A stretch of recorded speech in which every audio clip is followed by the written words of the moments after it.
चुनाव के दौर में मतदाताओं का दिल जीतने के लिए सियासी दल तरह तरह के लुभावने वादे करते हैं, लेकिन जबलपुर के एक शख्स ने जो दावा किया है उसे सुनकर हर कोई हैरत में है। दरअसल लोकसभा चुनाव के दौरान जबलपुर में कई दिलचस्प नज़ारे भी देखने को मिल रहे हैं। पिछले दिनों नामांकन फॉर्म लेने के लिए एक निर्दलीय प्रत्याशी 25,000 रुपए की चिल्लर लेकर जिला निर्वाचन कार्यालय पहुंचा था, तो वहीं अब एक शख्स ने अपनी पत्नी के साथ बग्गी पर सवार होकर रिटर्निंग ऑफिसर के दफ्तर में आमद दी है। जबलपुर के इंदिरा मार्केट इलाके में रहने वाले स्टैनली लुइस अपनी पत्नी शशि स्टेला लुइस के साथ निर्वाचन कार्यालय पहुंचे।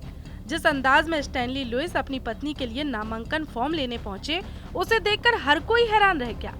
खुद को यूनाइटेड स्टेट ऑफ एशिया यानी यूएसए का प्रेसिडेंट बताने वाले स्टैनली लुइस का कहना है कि उनकी पत्नी Shashi Stella Louis United State of Asia की वाइस प्रेसिडेंट है और इस बार के लोकसभा चुनाव में जबलपुर लोकसभा सीट से चुनाव लड़ना चाहती है। स्टैनली लुइस ने ये दावा भी किया कि अगर चुनाव में उनकी पत्नी की जीत होती है तो जबलपुर के हर एक वोटर को $20,000 दिए जाएंगे।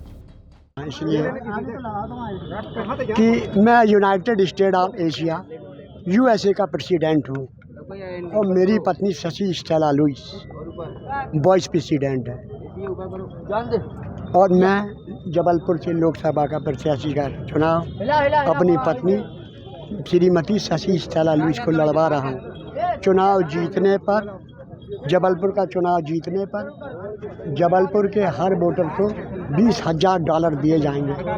बता दें, ये पहला मौका नहीं है जब स्टैनली लुइस खबरों में आए हैं। अपने अजीबोगरीब दावों और कारनामों के चलते स्टैनली लुइस इसके पहले भी सुर्खियां बटोर चुके हैं।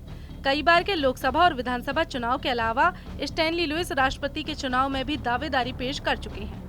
राष्ट्रपति के चुनाव में एक बार स्टैनली लुइस ने ये दावा कर दिया था कि अगर वे देश के राष्ट्रपति बन जाते हैं तो ब्रिटेन की महारानी के पास सुरक्षित कोहिनूर हीरे को भारत लाकर देश की गरीबी का खात्मा कर देंगे। बहरहाल नामांकन फॉर्म मिलने का समय खत्म होने के चलते उन्हें फॉर्म तो नहीं मिल पाया, लेकिन जिस अंदाज में स्टैनली लुइस और उनकी पत्नी शशि स्टेला लुइस बग्घी पर सवार होकर रिटर्निंग अफसर के कार्यालय पहुंचे, उसने हर किसी को हैरत में जरूर डाल दिया।